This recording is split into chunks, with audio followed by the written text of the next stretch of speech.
नमस्कार। हिंदी साधन चैनल में आप सभी का एक बार फिर से हार्दिक स्वागत है। आज के इस वीडियो में एक साहित्य की डायरी, इस पर हम चर्चा करेंगे, जिसके लेखक हैं गजानन माधव मुक्तिबोध। यह रचना नेट पाठ्यक्रम में भी रखा गया है। तो सबसे पहले हम गजानन माधव मुक्तिबोध के बारे में कुछ जानकारियाँ प्राप्त करते हैं। उनकी रचनाओं पर भी एक नज़र डालेंगे और उनकी साहित्यिक विशेषताओं पर। उसके बाद फिर हम अपने विषय यानी एक साहित्य की डायरी, इस पर चर्चा करेंगे। तो वीडियो को पूरा अंत तक अवश्य ही देखें। चैनल पर अगर आप नए हैं तो इसे अवश्य ही सब्सक्राइब कर ले। चलें शुरू करते हैं। लेखक का जन्म 13 नवंबर 1917 को ग्वालियर के सयोपुर कस्बे में हुआ। इनके पिता माधवराव जो थे, वे एक दबंग और निर्भीक पुलिस अधिकारी थे। इनकी मां पार्वतीबाई हिंदी के वातावरण में पली बढ़ी एक समृद्ध कृषक परिवार की धार्मिक, स्वाभिमानी एवं भावुक महिला थी।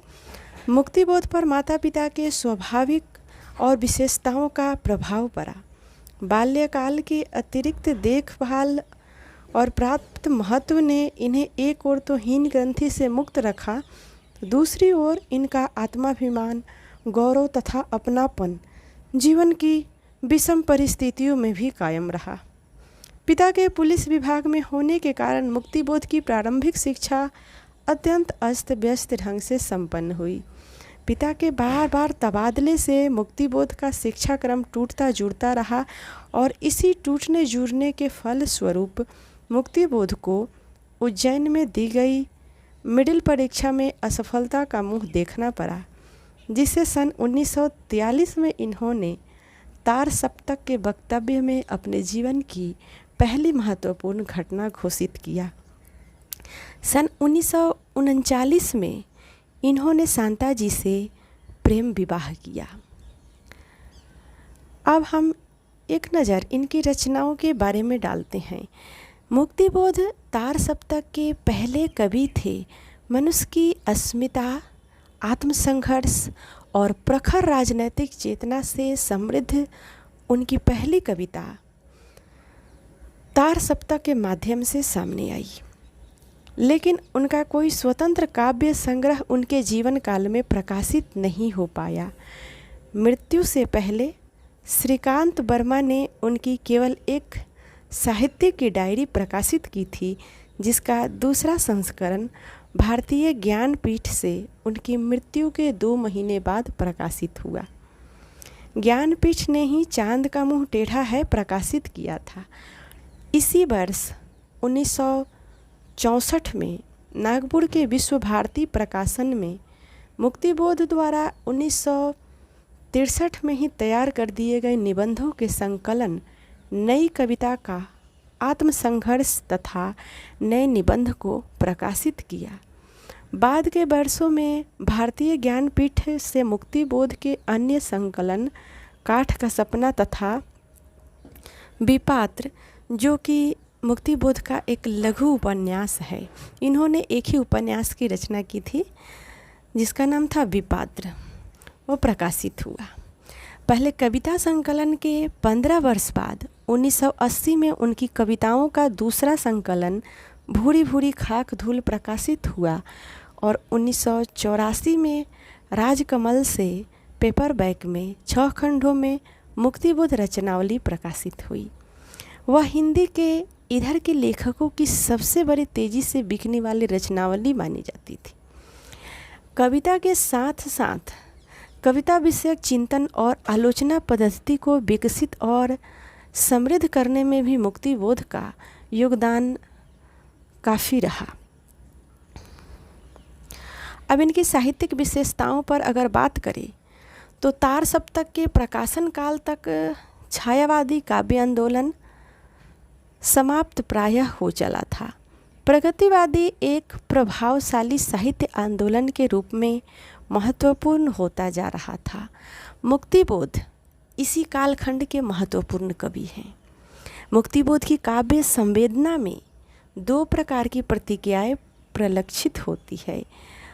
वह दो प्रकार की प्रतिक्रियाओं में एक तो यह थी कि पूंजीवादी समाज की धन लिप्सा के प्रति उनके मन में घृणा भर गई थी। दूसरी ओर कड़े जीवन संघर्ष में मिलने वाली असफलताओं के कारण उनके मन में एकाकीपन की प्रवृत्ति घर कर गई थी। जिस गहरे असंतोष की ज्वाला की चर्चा मुक्तिबोध ने तार सप्तक में की है, वही असंतोष चांद का मुंह टेढ़ा है में कविता में पूरी तरह से उभर कर आया है। तार सप्तक के कवियों में अकेलेपन का भाव सबसे ज़्यादा मुक्तिबोध में ही है, किंतु मुक्तिबोध की काव्य संवेदना यहीं आकर ठहरती नहीं है। तो तार सप्तक के प्रथम कवि मुक्तिबोध ही माने जाते हैं। अब हम गजानन माधव मुक्तिबोध की प्रमुख रचनाओं पर अगर चर्चा करें तो इनके पूरे साहित्य को मुक्तिबोध रचनावली के नाम से 6 खंडों में प्रकाशित किया गया, जिसका संक्षिप्त परिचय इस प्रकार है।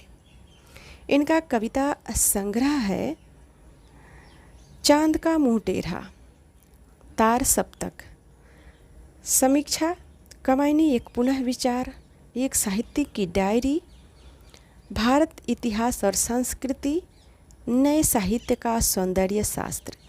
कहानी संग्रह पर अगर बात करें तो इनका कहानी संग्रह काठ का सपना, सतह से उठता आदमी। निबंध की अगर चर्चा करें तो नए निबंध न कविता का आत्मसंघर्ष, ये इनका निबंध संग्रह है। और इनके उपन्यास पर अगर चर्चा करें तो जैसा कि पहले ही मैं बताई थी कि इन्होंने एक ही उपन्यास लिखा था, वह भी लघु उपन्यास था जिसका नाम था विपात्र। अब आइए हम साहित्यिक की डायरी, एक साहित्यिक की डायरी, इस पर चर्चा करते हैं।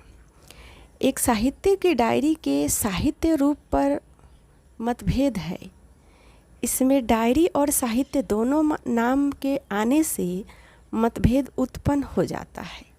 इसके कई निबंध जबलपुर से प्रकाशित वसुधा नामक पत्रिका में सन 1957, 58 और 60 में प्रकाशित हुए थे।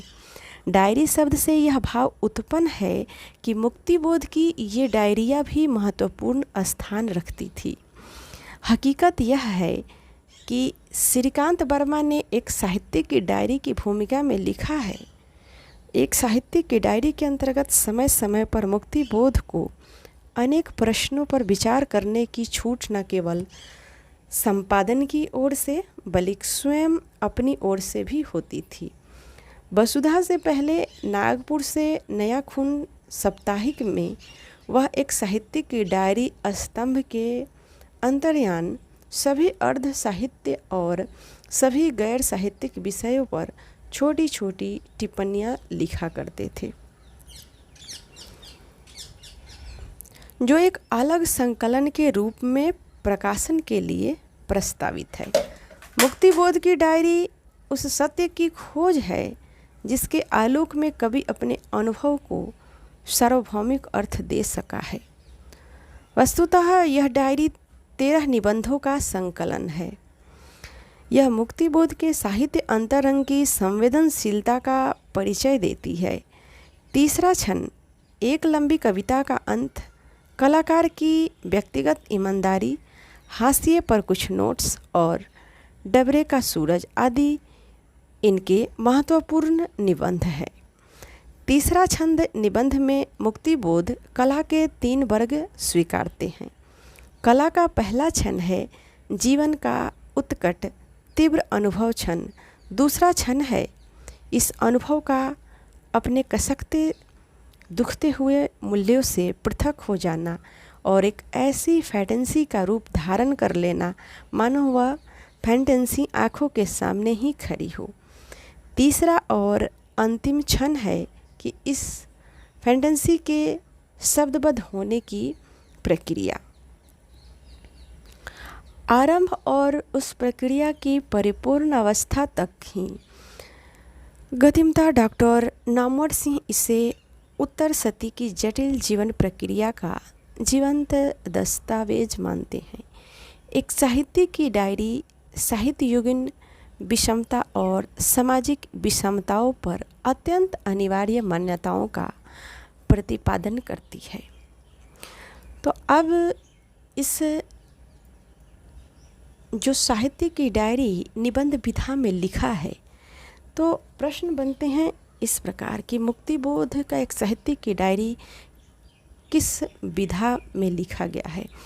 तो यह जो विधा है वो डायरी विधा है, लेकिन निबंध है इसमें। और 2002 में प्रकाशित यह 13 प्रकरण है, जिसमें केशव और मित्र संवाद शैली में है। तो यहाँ पर केशव नाम का व्यक्ति है जो मित्र संवाद शैली में यह निबंध लिखा है। तो आज के इस वीडियो में इतना ही। मिलते हैं अगले वीडियो में। तब तक वीडियो देखने के लिए सभी को बहुत बहुत धन्यवाद।